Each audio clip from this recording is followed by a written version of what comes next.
જય શ્રી કૃષ્ણ. શ્રીમદ ભાગવત મહાપુરાણ નવમ સ્કંદ અધ્યાય 15. પુરુ રવાના પુત્રોનો વંશ. પરશુરામે સહર્ષ સાર્જુનને નાશ કર્યો. શ્રી સુખદેવજી બોલ્યા, હે રાજા, પુરુ રવાને ઉર્વશીના ગર્ભથી આયુ, શ્રુત્રાસુ, સત્યાયુ, રઈ, વિજય તથા જય નામના 6 પુત્રો થયા. તેમાં સૂત્રાયુનો વસુમાન, સત્યાયુનો શ્રુતુજય, રઈનો એક, જયનો અમિત, વિજયનો ભીમ, ભીમને કાંચન, કાંચનનો હોત્રક અને હોત્રકનો જહુનું પુત્ર થયો હતો, જે જહુનું ગંગા નદીને અંજનીમાં લઈને પી ગયો. જહુનો પુરુ નામે પુત્ર હતો. પુરુનો બલાક, બલાકનો અજક અને અજકનો કુશ પુત્ર હતો. એ કુશને પણ કુશાંબુ, તનય, વસુ તથા કુશનાભ નામે 4 પુત્રો હતા. તેમાં કુશાંબુનો પુત્ર ગાધી થશે.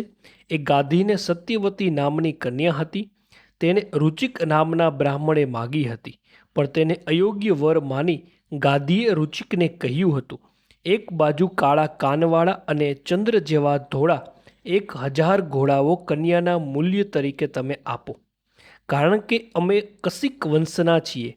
ગાંધીએ એમ કહ્યું એટલે તેના અભિપ્રાયને જાણી રુચિક મુનિ વરુણદેવની પાસે ગયા અને તેમની પાસેથી તેવા ઘોડાઓ લાવી ગાધીને આપી તેની સુંદર મુખવાળી કન્યાને પોતે પરણ્યા. પછી એક સમયે પત્નીએ તથા સાસુએ પોતાના સંતાનની ઈચ્છાથી રુચિક મુનિને પ્રાર્થના કરી, એટલે એક ચરુ બ્રાહ્મણને લગતા મંત્રોથી તથા બીજો ચરુ ક્ષત્રિયને લગતા મંત્રોથી રાંધી મુનિને નાહવા લાગ્યા.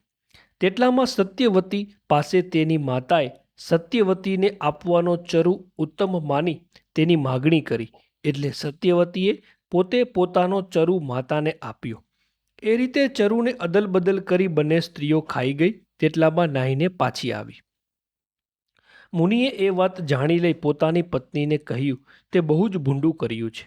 તારે પુત્ર સર્વની શિક્ષા કરનારો મહાભયંકર થશે અને તારો ભાઈ મોટો બ્રહ્મવેતા થશે. તે સાંભળી સત્યવતીએ એમ ન થવું જોઈએ એવી રુચિક મુનિને પ્રાર્થના કરી. એટલે તે બોલ્યા, બહુ સારું, પણ તારા પુત્રનો પુત્ર એવો ભયંકર થશે. પછી તે સત્યવતીથી જમદગ્નિ પુત્ર થયો. સત્યવતી પોતે લોકોને પવિત્ર કરનારી મહાપુણ્યશાળી કૌશિકી નદી થઈ. જમગ્નિ રેણુની પુત્રી રેણુકાને પરણ્યા હતા. એ રેણુકામાં જમગ્નિ ઋષિથી વશુમાન વગેરે પુત્રો થયા હતા. તેમાં સૌથી નાનો પરશુરામ નામથી પ્રખ્યાત થયો હતો. જે પરશુરામને વિદ્વાનો ભગવાન વાસુદેવના અંશરૂપ અને હૈહય કુળનો નાશ કરનાર કહે છે, તેમજ તે પરશુરામે આ પૃથ્વીને 21 વાર નિઃક્ષત્રિય કરી હતી. જોકે ક્ષત્રિયોના અપરાધ નાનો હતો, તો પણ તેઓ દુષ્ટ પૃથ્વીને ભારરૂપ બ્રાહ્મણોની રક્ષા ન કરનાર અને રજોગુણ તથા તમોગુણથી દોરાયા હતા. તેથી પરશુરામે જ તેઓનો નાશ કર્યો હતો. પરીક્ષિત રાજાએ પૂછ્યું, મનને નહીં જીતનારા ક્ષત્રિયોએ ભગવાન પરશુરામને એવો કયો અપરાધ કર્યો હતો કે જેથી તેઓના કુળનો વારંવાર નાશ થયો હતો? શ્રી સુખદેવજી બોલ્યા, અર્જુન નામે હૈહય કુળના ક્ષત્રિયોનો રાજા હતો. ક્ષત્રિયોમાં શ્રેષ્ઠ તેને નારાયણના અંશરૂપ ગુરુ દત્તાત્રેયની સેવા વડે તેમને પ્રસન્ન કરી તેમની પાસેથી 1000 બાહુઓ, શત્રુઓમાં અજીતપણું અને કોઈનાથી નાશ ન કરી શકાય તેવી ઇન્દ્રિય શક્તિ, લક્ષ્મી, તેજ, પરાક્રમ, યશ તથા બળ પ્રાપ્ત થયા હતા. તેમજ યોગેશ્વરપણું અને અહિમા વગેરે 8 મહાસિદ્ધિઓનો જેમાં સમાવેશ થાય છે એવું ઐશ્વર્ય પણ તેને મળ્યું હતું. જેથી લોકોમાં જેમ વન અસ્ખલિત ગતિથી ફરે છે તેમ તે ફરતો હતો. એ સહસ્ત્રાર્જુન એક સમયે અત્યંત મનોમંત બની ઉત્તમ સ્ત્રીઓ સાથે નર્મદા નદીમાં જળક્રીડા કરતો હતો. એ વેળા તેણે ગળામાં વૈજયંતી માળા પહેરી હતી અને ભુજાઓથી નદીઓનો પ્રવાહ અટકાવી દીધો હતો. બીજા તરફ તે જ સમયે પોતાના વીર માનતો રાવણ દિગ્વિજય માટે નીકળી માહિષ્મતી નગરી પાસે નર્મદા કિનારે દેવપૂજા કરતો હતો. તે વેળા પોતાની છાવણીના તંબુઓને પાછા ફરતા પ્રવાહવાળી નર્મદા નદીના જળથી ભીજાયેલા જોઈ તે સહસ્ત્રાર્જુન પરાક્રમને સહન કરી શક્યો નહીં. તેથી તેણે નર્મદામાં ક્રીડા કરતા સહસ્ત્રાર્જુનનો અપરાધ કર્યો. યુદ્ધ કરી તેનો પરાજય કરવા તૈયાર થયો હતો, પણ સહસ્ત્રાર્જુને સ્ત્રીઓની સમક્ષ રમત માત્રમાં રાવણને કેદ કર્યો અને માહિષ્મતીની નગરીમાં પૂરી રાખ્યો. પાછળથી જેમ વાનરને છોડી મૂકે તેમ એ રાવણને છોડી મૂક્યો હતો.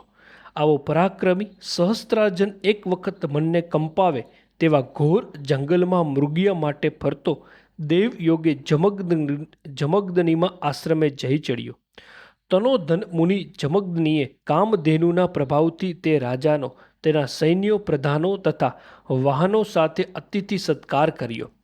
વીર સહસ્ત્રાર્જુને જમગ્દની કરેલા સત્કારને પોતાના ઐશ્વર્ય કરતાં પણ ચડિયાતો જોઈ તે સત્કાર તરફ પોતાના આદરભાવ ન કર્યો, પણ જમગ્દનીએ તે કામધેનુ ગાયને લઈ લેવા ઈચ્છા કરી અને હૈ ક્ષત્રિયોના સાથે રહી ઋષિની કામધેનુ ગાય હરી લેવા ગર્વથી સૈનિકોને આજ્ઞા કરી. એટલે તેઓ બરાડા પાડતી કામધેનુને વાછરડા સાથે બળજબરીથી માહિષ્મતી નગરી તરફ લઈ ચાલ્યા. પછી રાજા સહસ્ત્રાર્જુન ત્યાંથી ગયો એટલામાં પરશુરામ આશ્રમમાં આવ્યા અને સહસ્ત્રાર્જુનની એક દુષ્ટતા સાંભળી લાત મારેલા સર્પની પેઠે કોપી ઉઠ્યા. તરત જ ભયંકર ફરતી ભાથો ઢાલ તથા ધનુષ્ય લઈ વિકરાળ સિંહ જેમ મોટો હાથી પાછળ દોડે તેમ સહસ્ત્રાર્જુન પાછળ દોડ્યા. પેલી તરફ સહસ્ત્રાર્જુન નગરીમાં પ્રવેશ કરતો હતો તેવામાં તો પોતાની તરફ બળથી ઘસી આવતા ધનુષ્ય ધારણ કરતા બાણ તથા ફરસીરૂપી આયુધવાળા મૃગચર્મ પહેરનારા અને સૂર્ય જેવી તેજસ્વી જટાઓથી યુક્ત ભૃગુશ્રેષ્ઠ પરશુરામને તેણે જોયા. એટલે સહસ્ત્રાર્જુને હાથી, રથ, ઘોડા, પાયદળ, ગદાઓ, તલવારો, બાણો, બે ધારવાળી તલવારો, તોપો તથા શક્તિઓ સાથે મહાભયંકર 17 અક્ષૌહિણીની સેનાઓને તેમની પાસે બોલાવી. પણ ભગવાન પરશુરામે એકલાએ તે સર્વ સેનાઓનો સંહાર કરી લીધો. મન અને પવન જેવા વેગવાળા પરશુરામ જ્યાં જ્યાં ફરસીઓના પ્રહાર કરી શત્રુ સૈન્યનો સંહાર કરતા હતા ત્યાં ત્યાં કપાયેલી ભુજાઓ, સાથળો તથા ડોકાવાળા અને હણાયેલા સારથીઓ તથા વાહનોવાળા યોદ્ધાઓ પૃથ્વી પર પડતા હતા.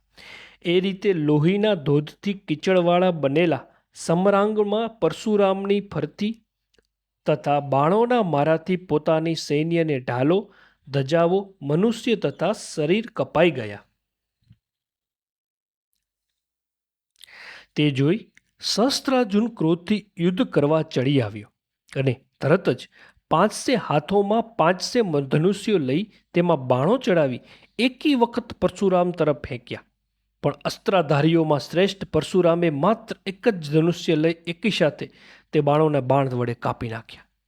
પછી સહસ્ત્રાર્જુન પોતાના હાથો વડે પર્વતો તથા વૃક્ષો ઉપાડી વેગથી યુદ્ધમાં પરશુરામ સામે દોડ્યો, પણ પરશુરામે કઠોર ધાળવાળી ફરીસી સર્પની ફણાઓને જેમ કાપે તેમ બળાત્કારે સહસ્ત્રાર્જુનની ભુજાઓ કાપી નાખી અને પછી કપાયેલા બાહુઓવાળા તેના મસ્તકને પણ પર્વતના શિખરની પેઠે ઉડાડી દીધું.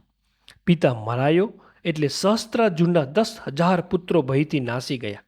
પછી શત્રુવીરોના સંહાર કરનારા પરશુરામે દુઃખી થયેલી કામધેનુને વાછરડાની સાથે પાછી વાળી આશ્રમમાં આવી પિતાને આપી તથા પોતે જ કર્મ કર્યું હતું તે પિતાની તથા ભાઈઓની આગળ વર્ણવી બતાવ્યું. તે સાંભળી જમગ્ની બોલ્યા, ઓ રામ, ઓ રામ, હે મહાબાહુ, તે આ પાપ કર્મ કર્યું છે, કારણ કે તે સર્વ દેવમય રાજાનો વ્યર્થ નાશ કર્યો છે. હે વત્સ, આપણે બ્રાહ્મણો છીએ, ક્ષમાના ગુણને લીધે જ આપણે સંસારમાં પૂજનીય ગણાયા છીએ. લોક ગુરુ બ્રહ્મા પણ ક્ષમાને લીધે જ પરમ શ્રેષ્ઠ પદી પામ્યા છે. એટલું જ નહીં, પણ આપણું બ્રહ્મ તેજ ક્ષમાને લીધે જ સૂર્યની કાંતિની પેઠે પ્રકાશે છે અને ક્ષમા ધારણ કરનારાઓ ઉપર સર્વના ઈશ્વર ભગવાન શ્રી હરિ જલ્દી પ્રસન્ન થાય છે. જેના મસ્તક પર રાજ્ય અભિષેક થયો હોય તેવા રાજાનો વધ તે બ્રહ્મ હત્યા કરતાં પણ અધિક છે. માટે ભગવાનમાં મન લગાડી તીર્થ સેવન કરી તું એ પાપનો નાશ કર. શ્રીમદ ભાગવત મહાપુરાણ નવમ સ્કંદ અધ્યાય 15 સમાપ્ત. જય શ્રી કૃષ્ણ.